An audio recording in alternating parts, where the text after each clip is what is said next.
the liturgical year of Dom Prosper Guéranger. January 14th, Saint Kentigern, Bishop and Confessor. Saint Kentigern, whose feast is kept today in several dioceses of the north of England and in Scotland, stands out as one of the zealous monks of the 6th century who labored incessantly for the conversion of the inhabitants of these islands. He was brought up in the Monastery of Culross from early childhood and was thus trained from his youth in all the practices of monastic observance.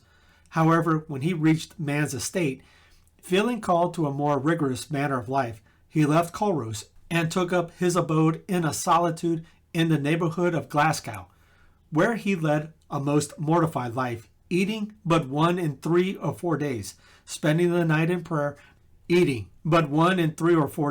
spending the night in prayer, and wearing a garment of haircloth. This manner of life gave the greatest edification to all who came in contact with him, and his virtue was such that at the age of 25 he was elected to the Bishopric of Glasgow. He had grave misgivings as to the validity of his ordination on account of his age, but was forced to bow before the importunities of those who had chosen him for their pastor.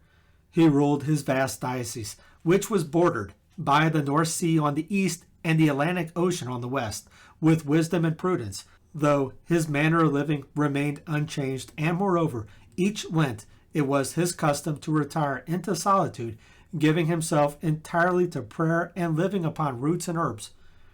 He was assiduous in visiting his flock, traveling always on foot, and the force of his preaching, together with the mildness and sweetness of his character and the asceticism of his life, was the means whereby innumerable pagans were brought into the church and many Pelagian heretics converted to the true faith. This devoted prelate was the father of many monks, a great number of whom he sent to evangelize the north of Scotland, the Orkney Isles, and even Norway and Iceland. The enemy of mankind, however, would not suffer so many souls to be snatched from his grasp without molestation, and he caused the royal family to raise such a bitter persecution against the saint that he was forced to leave the country. He took refuge in Wales, first at Caerleon, now Usk, where he built a church, then with St. David, and finally he settled at the junction of the rivers Elwy and Clwyd, where he built a monastery, now known as St. Asaph's. One of the princes of the country opposed this undertaking, whereupon he was struck with blindness, but was cured by the intercession of Saint Kentigern, and thereby became his great benefactor.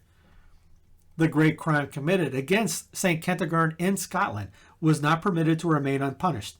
All those who had persecuted the saint were visited by the just vengeance of Almighty God, and a prince, virtuous and loyal to the church, ascended the throne, and his first act was to recall Saint Kentigern, who returned, bringing with him some monks from Saint Asaph's. In 593, the saint visited Pope St. Gregory the Great, and unburdened his soul of the doubts he had always held regarding his ordination. The Supreme Pontiff set his mind at rest, and confirming him in office, sent him back to his see, which he governed in peace for 8 years more. On January 13th, 601, he was called to his eternal reward at the advanced age of 85, and was buried in his cathedral church at Glasgow. The following is an abridged of the account given of Saint Kentigern in the breviary lessons for his feast.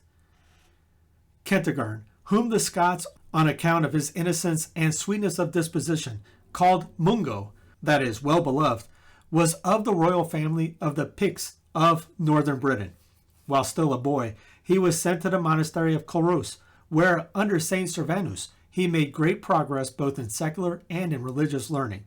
Thence he withdrew into solitude near Glasgow in Scotland, where he led an austere life of continual prayer and meditation upon heavenly things. He was elected bishop, and when he was thus raised to the pastoral charge, his virtues shone forth as from a candle set upon a candlestick.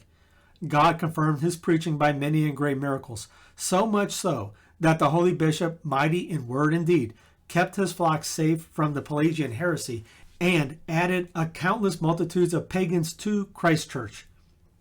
a certain impious tyrant banished him to Wales, where, after having spent some time with the holy bishop St. David, he founded a celebrated monastery at the junction of the rivers Elwy and Clwyd, where he had as his disciple Saint Asaph.